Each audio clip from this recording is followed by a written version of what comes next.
Welcome back to a new video. Today we're going to be starting off a new project. So here's my BMW 1 Series.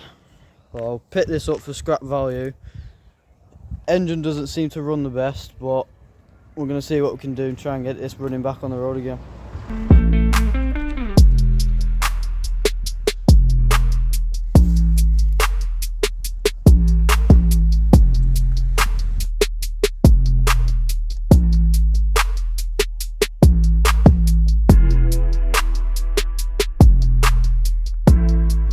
So I bought this BMW for scrap value as the engine doesn't seem to be running right, but previous owners had a full engine rebuild on it, so I thought I'd take the risk and try and get it running and looking as best as I can to hopefully sell it on. So I'm going to start off with a knocking noise. So I've noticed that the exhaust and DPF is vibrating a lot on start up. So I'm going to get underneath and take the cover off so we can access and take a look under there. So it's a bit hard to see, but I've got the cover off now, and as you can see, that is our problem with the knocking. So the top there doesn't have a nut on the bottom, I don't know if you can see, but the bracket's just completely snapped off. So I'm going to look at taking that bracket off, and I might see if I can make my own. If not, then we'll have to buy a new bracket, but that's a nice cheap and easy fix there, so we'll get on with that now. So as you can see, I've just took the DPF bracket off. Oh, that's what's happened. That's just snapped off, and that one didn't even have a bolt holding it on, so I can look at getting a new one of them made. I'll get onto that now. So instead of making a new bracket, I decided to weld the end that was snapped. So I just thought it'd be quicker and easier instead of making a whole new bracket and having to drill out all the holes. So I ended up welding the end, and now that's solid, and we've got another nut for the one that was missing, so we can get that up now, and I'll show you the difference it makes in the knocking noise. So I'll do that now. So I've just finished putting the bracket in now. I've got all the bolts in, but as you can see, it doesn't move at all now. So I'll start it up and show you now that it's not knocking anymore. So as you can see, that knocking seems to have gone now, so definitely better. I still don't think it runs bright, but at least we've got one ticked off now, so the engine doesn't sound as bad. So can now look more into the engine side of things instead of looking at the exhaust knocking. So the DPF's all tightened up now.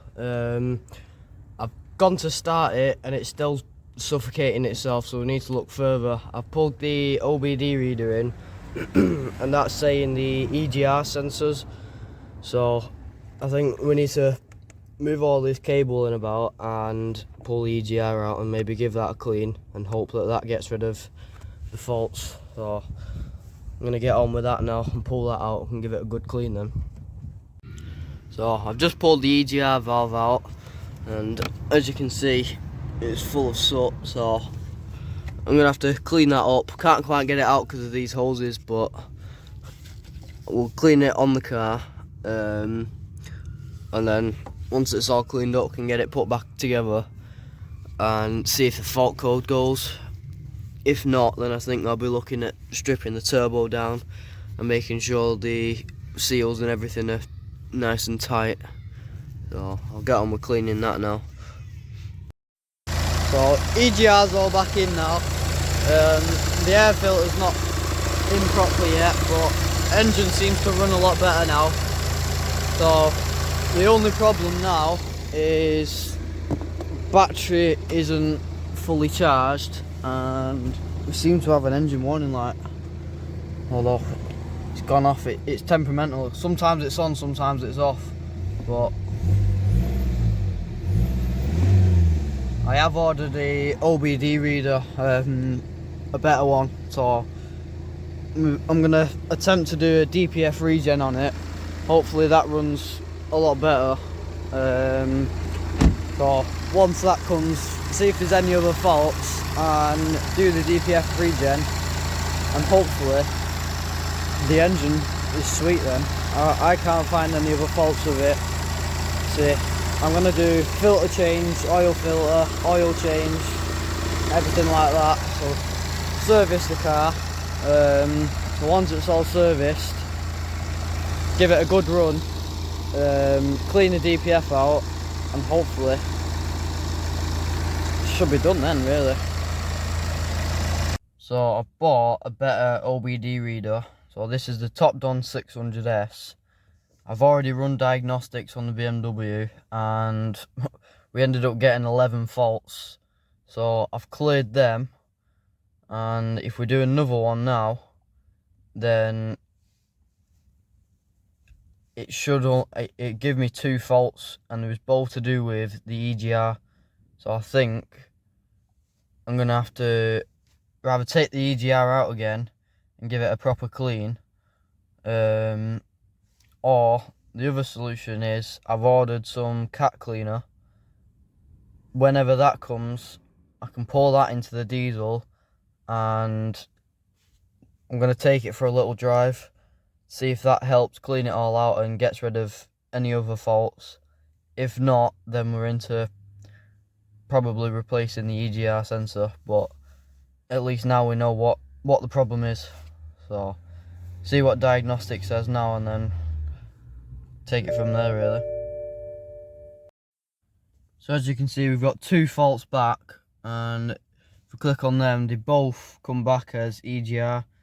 So either it's too far open, or it's faulty. So it's a possibility that it's stuck open, but I have already cleaned it out a bit. So if that cat cleaner doesn't close it and open and close it better, then probably into replacing the EGR. So when that cat cleaner comes, we can put that in, take it for a drive, see how that goes. If there's still no luck with that, then we'll be into stripping the EGR down again, possibly replacing it. But at least we know now what the problem is, so we can get on with that. So we can also do the DPF regens as well. So once we've put the cat cleaner in, we can look at doing a DPF regen, and I'm going to top it up with some oil while we take it for a drive. Once it's back and EGR fault's gone, hopefully we can fix that. I'll start then doing a full oil change, oil filter, air filter, everything like that, and hopefully the car runs a lot better. So I'm now going to throw some oil in it so we can take it for a drive, because I'm pretty sure it's low on oil. So top that up a little bit. I'm not going to go mad and put loads in until we do a full service. So top that up now, and then we can throw that cat cleaner in it. So I've just topped the oil up. I'm now going to put this cat cleaner in. Never used it before, but I'll put the link in the description. But we'll see how that goes. So I'm going to throw that in now, and then we're going to take it for a drive. Don't know if it's going to work, but we'll try it. So I'm going to take it for a little drive, see how that cat cleaner performs. Never used it before, so I don't know how well it's going to be, but we'll give it a try. So once we're back from the drive, I'll plug diagnostics in again and see if anything changes about the EGR. If not, then we'll be into stripping it down again, possibly replacing it or just cleaning it out. I'm not too sure yet. So took it for a drive last night, and it still seemed to be running in limp mode, but after a while that cat cleaner must have opened up the EGR, and that, well, it kind of just took it out of limp mode, and it seemed to drive fine. It was smoking loads at first, and now it doesn't really smoke at all. So that cat cleaner it's definitely done something. So I'm going to plug diagnostics in again, check that, make sure there's still no faults. But yeah, hopefully cat cleaner's done its job, and we can now look at doing service and giving it a good clean and everything like that. So I'm now going to start it up, make sure we get no faults again. Starts up nice now. So run some diagnostics on it and see if we get any faults back. Hopefully not, but find out now. So that's switched the car off now so it can read it. So once it comes back, let you know, see what faults come back. So there's no faults now, nothing comes up, so that cat cleaner must have cleared everything out. I still think I might try and do a DPF regen, but with it running alright now, I'm not sure if it will actually do anything, but can give it a go. So next steps will be doing oil change, filter change, everything like that. And then it needs a good clean inside and out. And I might give it a good polish outside. So I might even throw in some upgrades and stuff like that. So see how it goes. So to do the DPF regen, we have to take it for another drive. But it does say that the filter's not that bad. So if we do the DPF regen, it could damage it. So I think we're going to leave the DPF regen for now. And we'll be looking at doing a service and everything like that. Maybe later on we can do something like this, but for now I think we'll leave it and just concentrate on service and cosmetic side of things now. So that's it for this video. Stay tuned to find out what the plans are with the BMW. So make sure you subscribed. Thanks for watching.